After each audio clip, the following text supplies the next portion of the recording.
Have you ever experienced a fear that was so strong that it took over all of your thoughts? The fear of losing someone you love very much. A fear like that can push us to the edge, making us want to stop this loss in any way possible. This fear, while deeply human, can lead us into a labyrinth of anxiety and suffering. The truth of loss is something we all face in life. The pain of being apart from people we care about is something everyone feels, and the Stoics thought a lot about it.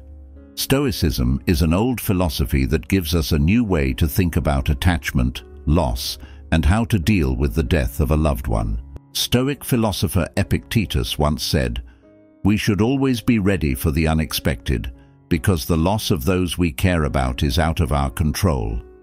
Even though this feeling seems harsh, it holds a deep truth. While we cannot change the loss itself, the Stoics teach us that we can change how we respond to it. The Stoic approach to dealing with a loved one's death will be explained in this video.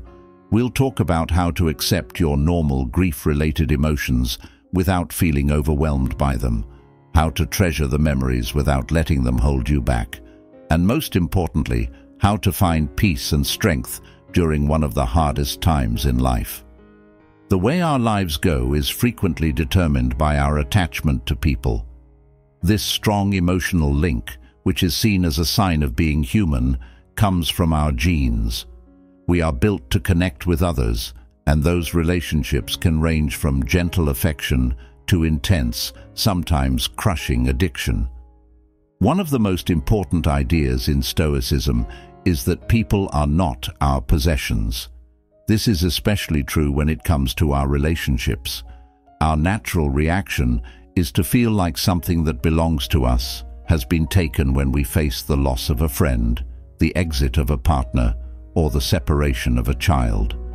But Epictetus tells us that these things shouldn't be seen as losses, but as returns, because these people were never really ours to begin with. His advice, "Never say of anything, 'I have lost it, but I have returned it,' encourages us to change how we think about attachment and relationships. This is what the fourth book of Epictetus's talks says about the Stoic philosophy. Outside factors, even our best relationships, are out of our control. People and possessions cannot be considered to be under the idea of control. Because life is temporary, the things we think of as our possessions can be taken away in a moment. Epictetus himself experienced this fact when the idea of ownership included literally owning other people through slaves. Even though most people don't agree with these kinds of behaviors anymore, the feeling of ownership and control in relationships still exists in more subtle ways. Friends, family, and even co-workers are often treated as if they owe us their time, attention, and behavior, even when we're not aware of it. Even though this sense of privilege isn't as obvious as some older types of ownership, it still shows that people don't understand how relationships and attachment work. Epictetus's lessons make it clear that everything in the world, including people, is affected by the revolution of the universe, which is the natural circle of change and transformation that runs through everything. This idea shows how pointless it is to try to have complete control over these outside factors. A common human tendency that frequently results in emotional turmoil and suffering is our fight to maintain control in the face of life's transience. A different road is supported by the Stoic approach. Instead of holding on to a fake sense of ownership and control over other people, it teaches people to accept that life is unpredictable and short. This kind of acceptance doesn't mean apathy or emotional distance. Instead, it means that we have a deep understanding of how our lives and relationships work. We free ourselves from the suffering brought on by holding on to people and possessions by realizing that they are not really ours. This point of view tells us to enjoy our relationships while they last, rather than treating them like possessions.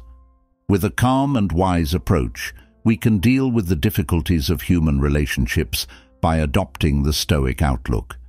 It teaches us to love and connect with others without expecting anything permanent or in our control.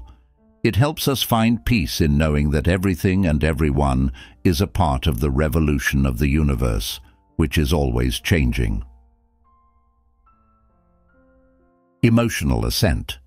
Passion, a state in which one's emotions are very strongly involved, is often linked to the idea of emotional love.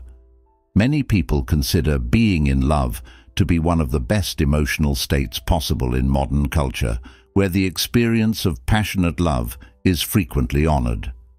But the Stoics thought that emotions were bad, especially those that had to do with love. Stoicism divides emotions into 4 groups, which were talked about in the video How Not to Be Pathetic. These groups are pleasure, hunger, grief, and fear. All of these feelings tend to come together when there is attachment, especially emotional attachment. Being with a loved one makes you happy.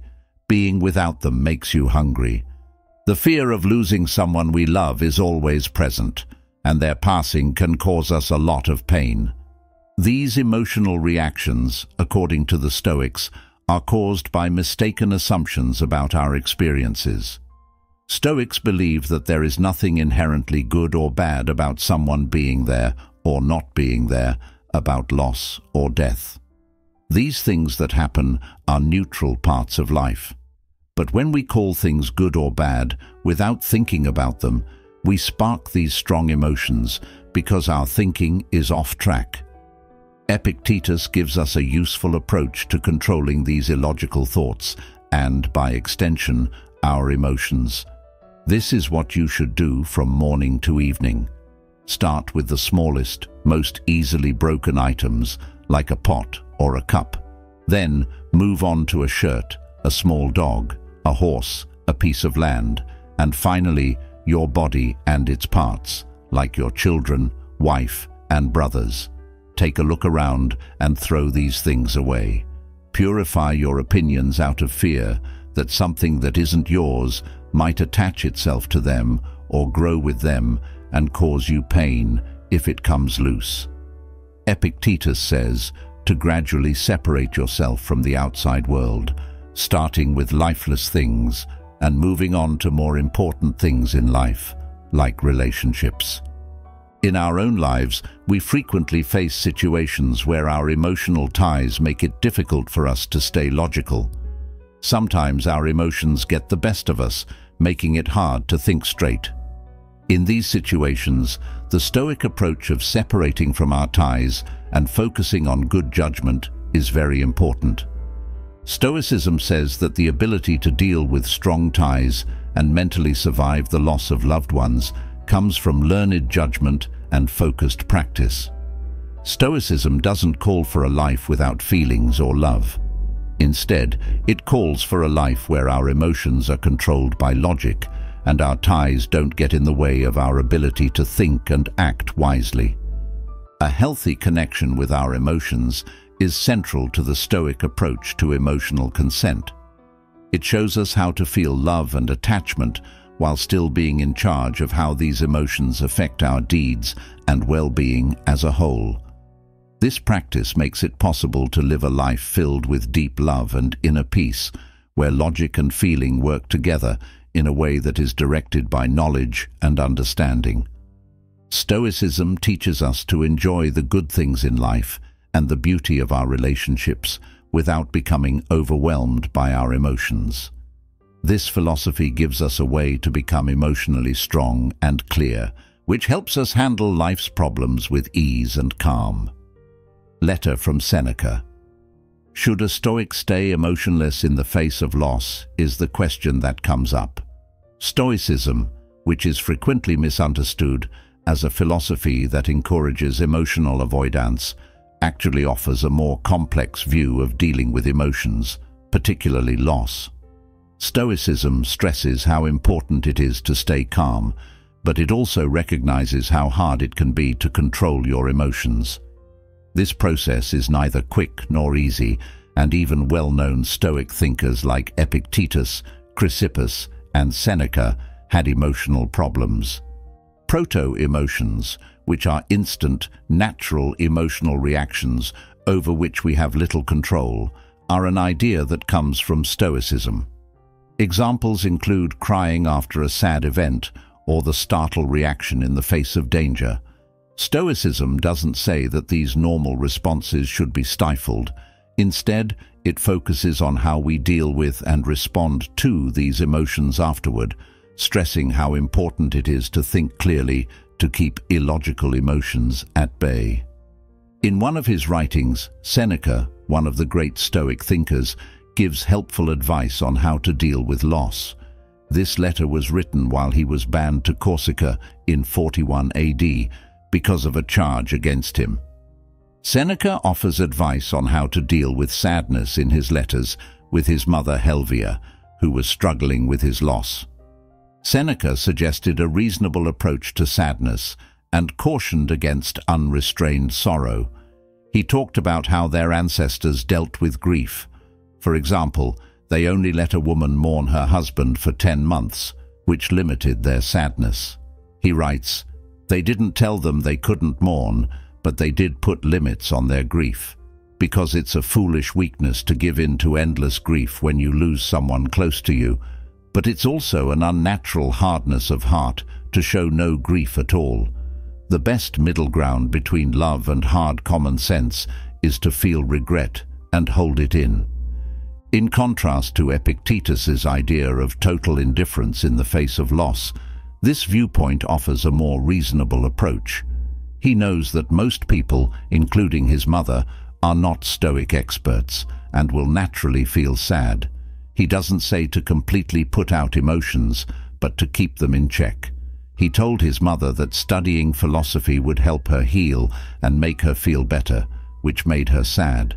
Stoicism's main idea is that balance is the virtue that guides Seneca's advice on how to deal with loss.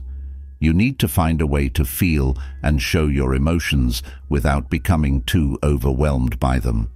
This approach to grief is both compassionate and pragmatic, recognizing the normal human reaction to loss while promoting a controlled and sensible expression of those emotions.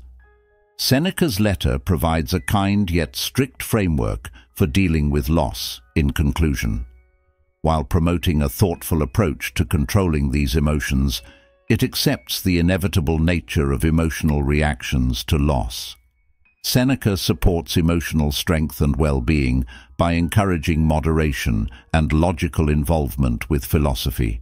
This is similar to the Stoic goal of living a healthy and good life.